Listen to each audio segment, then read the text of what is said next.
Good morning all of you. आज हम discuss करेंगे video lecture number 5 and from unit 1। तो आज हम डिस्कस करेंगे कि प्रोबेबिलिस्टिक बेसिस डिज़ाइन का क्या यूज़ है स्टील स्ट्रक्चर में, और बेसिकली इसके बारे में कोई बहुत ज़्यादा डिस्कशंस हम तो आज नहीं करेंगे, बट जैसे जैसे हमारी अपनी रिक्वायरमेंट्स होगी हम इसके बारे में बात करते रहेंगे। तो थोड़ा समझते हैं कि प्रोबेबिलिस्टिक बेसिस डिज़ाइन क्या है। तो typically these are related to the quality and reliability. दो चीज़ों को हम यहाँ पे कंसीडर करेंगे, क्वालिटी को और रिलायबिलिटी को। एक बार हम यहाँ पे पॉइंटर जरा सेलेक्ट कर लें। ओके, पॉइंटर ऑप्शन या नॉट। ओके, तो दो चीज़ों की हम बात करेंगे, एक है क्वालिटी और दूसरा अंडरलाइन किया हमने इसको, दूसरा रिलायबिलिटी। तो probability design is a discipline with in engineering design. It deals primarily with the considerations of the effect of random variables upon the performance of an engineering systems during the design phase। ठीक है, तो actually probability basis design जो है वो totally इस बात पर depend करता है कि limit state of strength and serviceability. ठीक है, both the partial safety factor for load and material specified by IS 800-2007 for the limit state design are based on the probabilistic concepts। तो हमारा जो IS कोड्स है जो अभी हम पढ़ेंगे 800-2007, वो टोटली उसकी एनालिसिस जो है वो प्रोबेबिलिस्टिक कंसेप्ट पर ही बेस्ड है। तो और उसमें जो भी फैक्टर ऑफ सेफ्टीज दिए गए हैं related to the load and material, ये सभी चीज़ें कहीं ना कहीं उससे को रिलेट करती हैं प्रोबेबिलिस्टिक बेसिस डिज़ाइन से। तो इसको भी हम समझेंगे कि पार्शियल सेफ्टी फैक्टर्स क्या हैं, क्यों लिए गए हैं, कैसी रिक्वायरमेंट्स है तो हम उसको कंसीडर करते हैं। तो ये सारी चीज़ों को हम इसमें डिस्कस करेंगे। सेफ्टी फैक्टर्स का इंपॉर्टेंस हमने IS 456 में भी देखा था कि जैसे 1.5 लिया गया है डिज़ाइन में। यहाँ पर भी हम बहुत सारे सेफ्टी फैक्टर्स यूज़ करेंगे।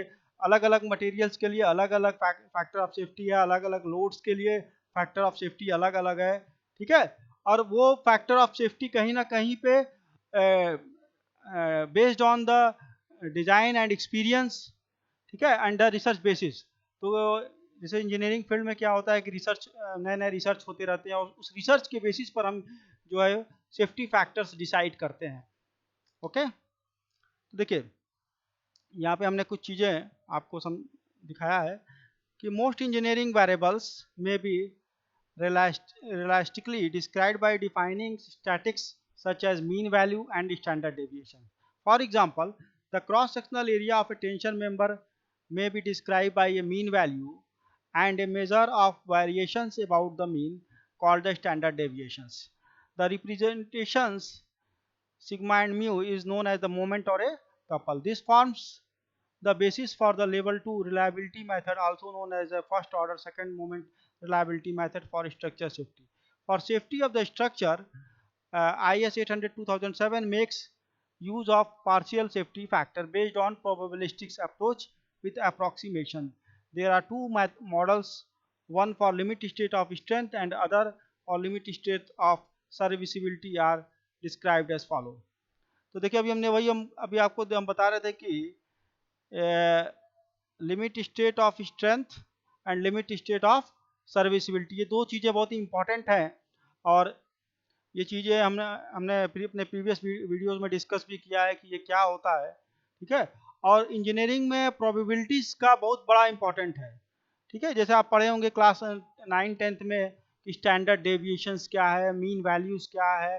वो एक प्रकार से हम जो है चीज़ों को एवरेज लेना, ठीक है, उनके बीच जो है एग्जैक्ट कैलकुलेशंस तक पहुंचने का जो टेक्निक्स है वही हमारा प्रोबेबिलिस्टिक बेसिस डिज़ाइन जो है डिस्क्राइब करता है। The objective of the probabilistic design. Typically, the goal of the probabilistic design is to identify the design that will exhibit the smaller effect of random variables. This could be the one design option out of several that is found to be most robust. Alternative, it could be the only design options available, but with the optimum combinations of input variables and parameters. So these are the objectives of the probabilistic designs.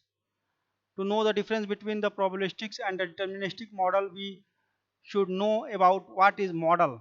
तो देखिए models को समझना बहुत ज़रूरी है. Mathematicals models क्या हैं, ठीक है, डिटर्मिनिस्टिक मॉडल क्या है, नॉन डिटर्मिनिस्टिक मॉडल क्या है. एक छोटा सा आपको एग्जांपल देते हैं हम आपको यहाँ पर. जैसे इंजीनियरिंग में क्या होता है कि जैसे एक होता है कि रियल स्ट्रक्चर, ठीक है. जैसे मानिए सपोज दैट कि मानिए ये कोई, अभी हम देखिए यहाँ पे एक कोई हमने ये आरसीसी का कोई एलिमेंट्स है, ये कोई आरसीसी एलिमेंट्स है. ओके, अब सपोज दैट इसके ऊपर ये कुछ पीस ऑफ वुड है या समथिंग, कोई टुकड़ा है जो इसके ऊपर हमने रख दिया, ठीक है. मैथमेटिकल मॉडल कैसे बनाते हैं ये समझिए. तो जैसे रियल स्ट्रक्चर में हमको क्या दिख रहा है कि एक कॉलम है, ठीक है, आरसीसी का हो या कोई दूसरे एलिमेंट्स का हो, व्हाटएवर में भी, ठीक है. अब इसके ऊपर जो है हमने कोई एलिमेंट्स, जैसे ये हो सकता है कोई लकड़ी का पीस हो या फिर किसी भी मटेरियल का कोई हमने यहाँ पर, ये देखिए ये ऊपर की तरफ हमने लगा दिया, ठीक है. अब इंजीनियरिंग पॉइंट ऑफ व्यू से हम देखेंगे, ये हमारा हो गया रियल स्ट्रक्चर. अब इंजीनियरिंग पॉइंट ऑफ व्यू से जब हम देखेंगे तो इंजीनियरिंग पॉइंट ऑफ व्यू से हम क्या देखेंगे कि ये एक प्रकार से हमारे लिए कैंटिलीवर बीम हो गई. मतलब अब हम इसका देखिए, इसका हम एक मॉडल बना रहे हैं. मॉडल में क्या होगा देखिए, ये जस्ट लाइक दिस नाउ, ठीक है. यहाँ पे पॉइंट लोड लग रहा होगा, देखिएगा ध्यान से, ठीक है ना. ये हमने इसका एक मॉडल बना दिया. अब इस मॉडल को देख करके हम इंजीनियरिंग पॉइंट्स को कंसीडर करेंगे. जैसे हुक्स लॉ होते हैं कि मटेरियल के हिसाब से मटेरियल के पैरामीटर्स चेक करेंगे, और इस सभी चीज़ों को ध्यान में रखते हुए हम यहाँ पर एक मैथमेटिकल मॉडल बनाएंगे. इन इंजीनियरिंग मॉडल्स को ध्यान में रखते हुए, जैसे हुक्स लॉ वैलिड है कि नहीं है, ठीक है. उसके अलावा भी बहुत से पैरामीटर्स होते हैं कि मटेरियल इज इलास्टिक और नॉट इलास्टिक है कि नहीं है. इन सभी पॉइंट्स को देख, एक एक चीज़ को हम देख करके हम मैथमेटिकल मॉडल प्रिपेयर करते हैं, और उस मैथमेटिकल मॉडल पे के आधार पे, जैसे हम मैथमेटिकल मॉडल हम बना रहे हैं ई आई, ठीक है, D square Y upon D X square. हमारा मेन पर्पस क्या है कि ये जो हमने रियल, ये देखिए ये जो रियल मॉडल देखा था, इस मॉडल को हमको क्या करना है, सिंप्लीफाई करना है, इसको सॉल्व करना है. जैसे कोई स्ट्रक्चर आपने देखा, कोई बिल्डिंग देखी या कोई कुछ भी आपने देखा, ठीक है, और उन बिल्डिंग्स को, ब्रिजेस को, या जो भी चीज़ आपने स्ट्रक्चर देखा है, उसको देख करके, उसको रियलाइज करके हमको एक जो है एक मॉडल प्रिपेयर करते हैं, ठीक है. वो मॉडल हमारा कैंटिलीवर बीम हो सकता है, सिंपल सपोर्टेड बीम हो सकता है, जो भी हो सकता, कुछ भी हो सकता है, ठीक है. जो हमको रियल में दिखाई दे रहा है उसको हम जो है थियोरेटिकली जो है हम उसको ड्रॉ करते हैं, और उसके बाद हम आते हैं उसका मैथमेटिकल मॉडल बनाते हैं. उसको सॉल्व करने के ऊपर हम उसको सारे पैरामीटर्स को ध्यान में रख करके एक इक्वेशंस फॉर्म करते हैं, मैथमेटिकल इक्वेशंस फॉर्म करते हैं. That's a called mathematical model. और उस जैसे आप इंटीग्रेट किसी चीज़ को डिफ्रेंशिएट करते होंगे या किसी चीज़ को इंटीग्रेट करते होंगे, ठीक है.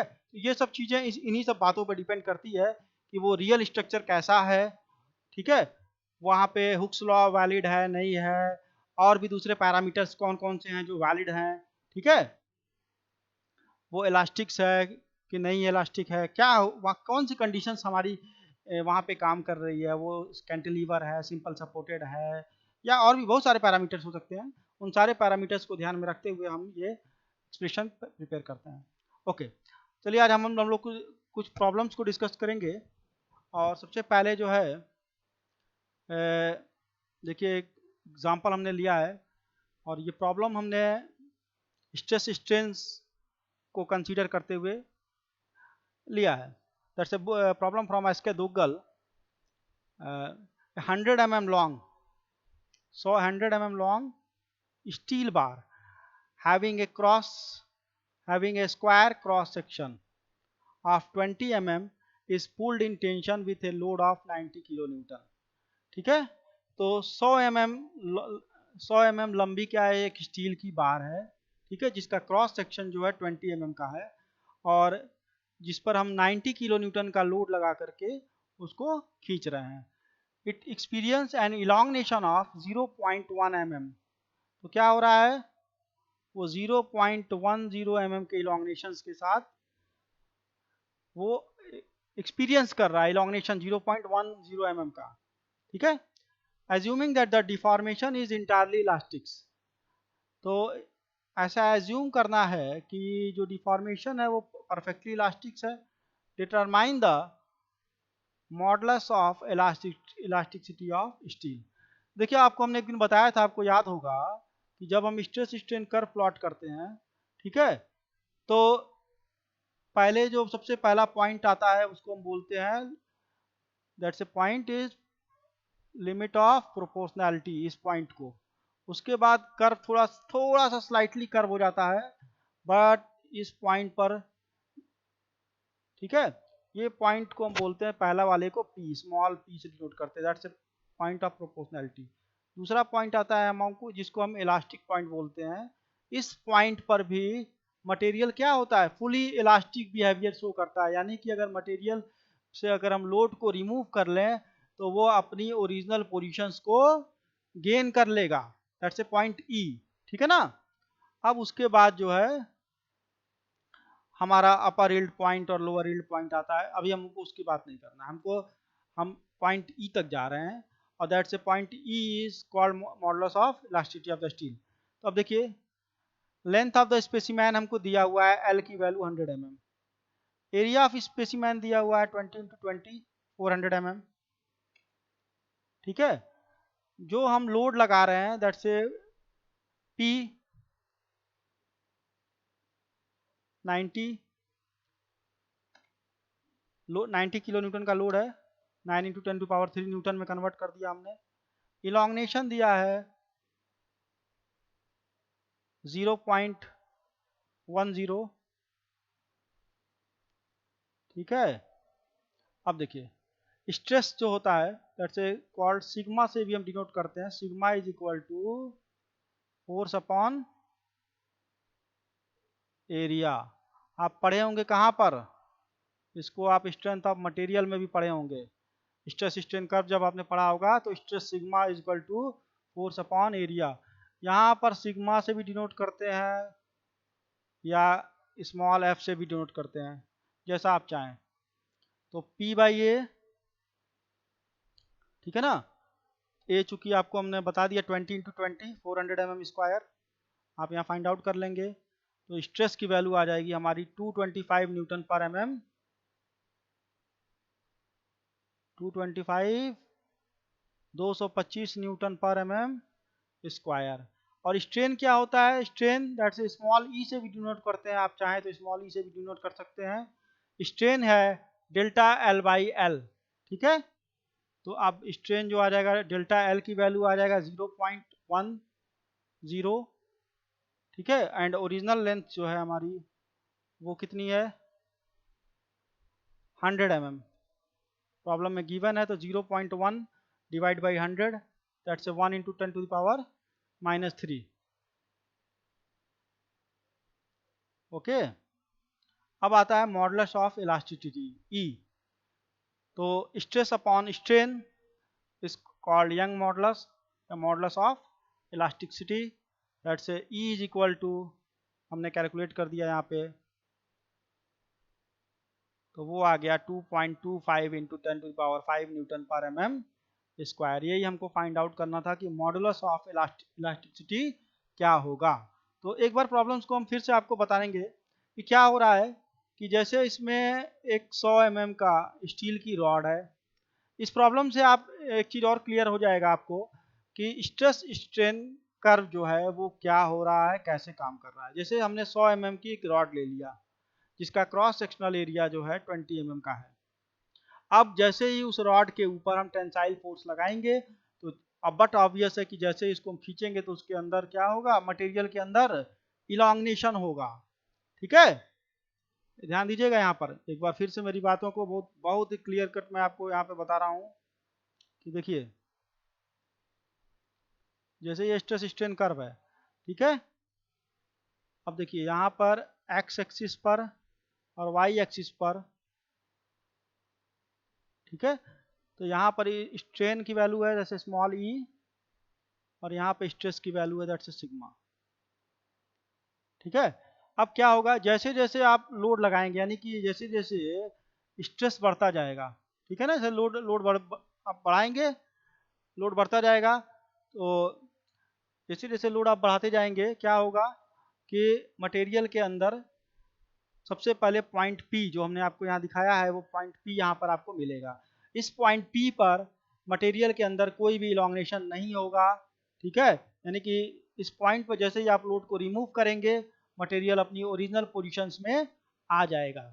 फिर क्या होगा, आप लोड को और बढ़ाएंगे, ठीक है,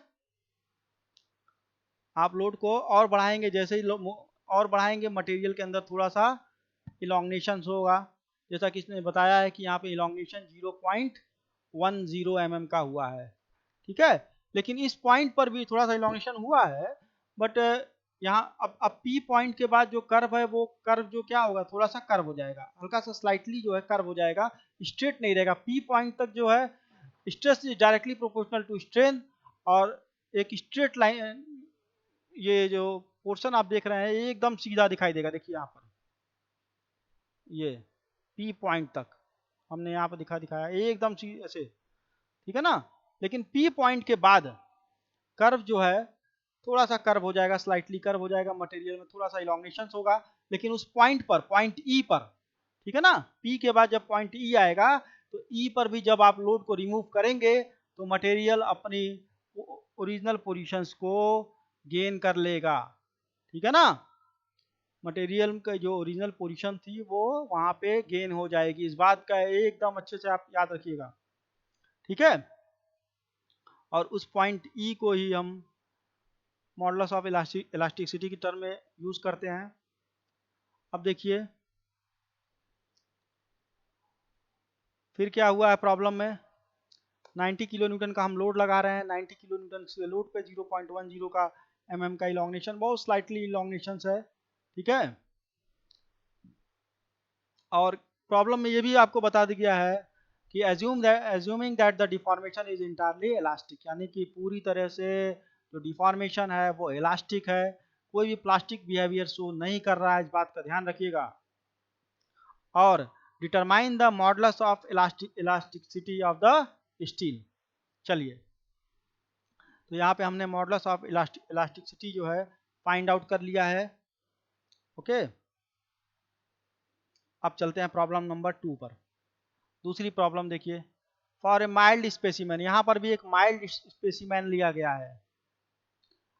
ठीक है, माइल्ड स्पेसिमेन का मतलब आप क्या समझते हैं कि मतलब वो माइल्ड स्टील का बना हुआ है, यानी कि जो FY है वो 250 होगा, ये बात को भी आपको समझना होगा। देखिए दो तरह के स्पेसिमेन होते हैं जो हम स्टील स्ट्रक्चर में जनरली यूज़ करते हैं या RCC में यूज़ करते हैं। तो एक होता है माइल्ड स्टील का, एक हमारा है mild steel, that's called FY is equal to 250, और एक होता है टॉर स्टील, एक होता है हमारा क्या, दैट्स कॉल्ड टॉर स्टील, जैसे Fe415, यहाँ हम साइड में लिख भी दे रहे हैं Fe415,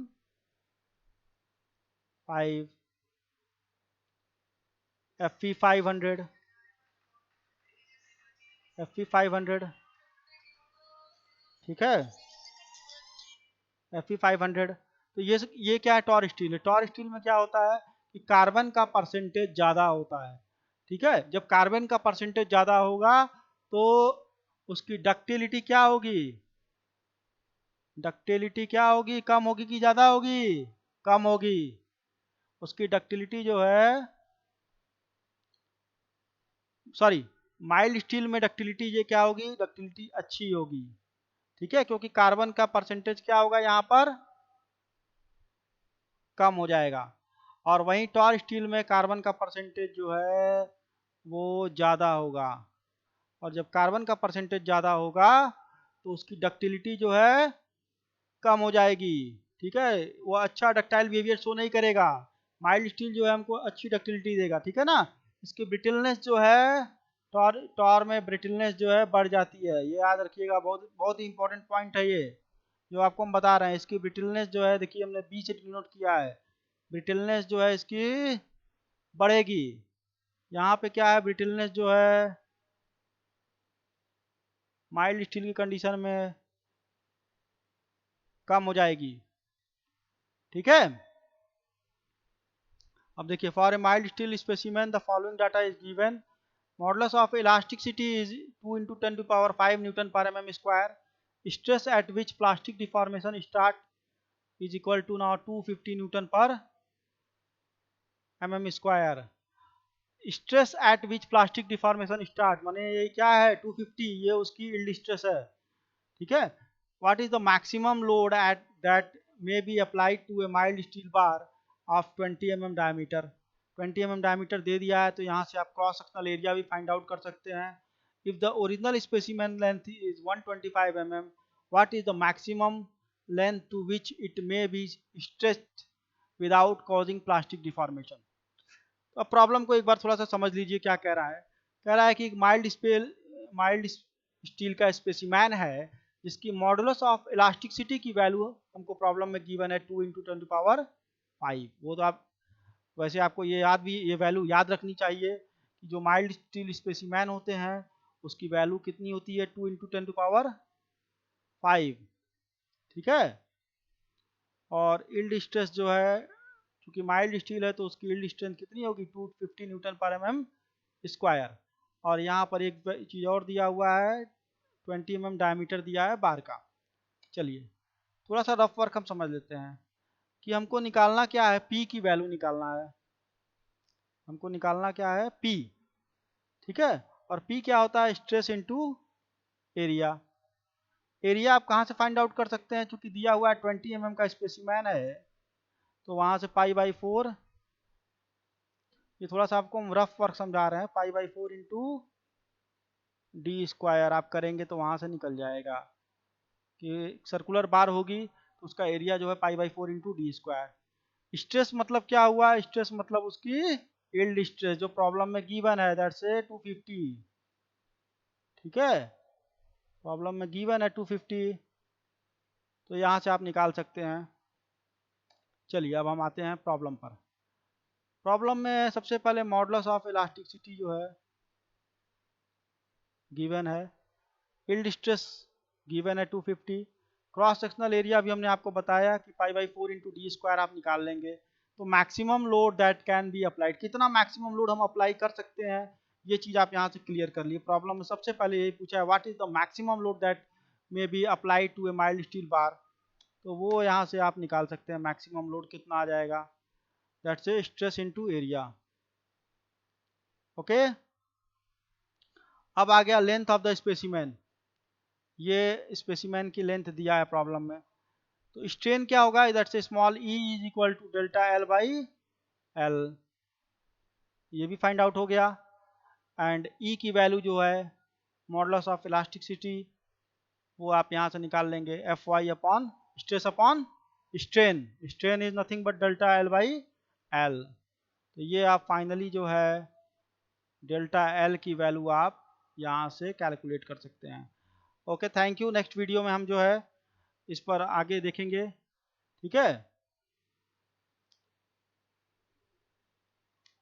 कि और प्रॉब्लम्स लेंगे हम इस पर। तो प्रोबेबिलिस्टिक बेसिस डिज़ाइन आप समझने की कोशिश करिएगा कि इसमें क्या क्या इंपॉर्टेंट फैक्टर्स हैं, और कुछ लाइट्स प्रॉब्लम हमने आज लिया है, खास तौर से स्ट्रेस स्ट्रेन कर्व को लेकर के। ठीक है, दो प्रॉब्लम हमने लिया है स्ट्रेस स्ट्रेन कर्व को लेकर के।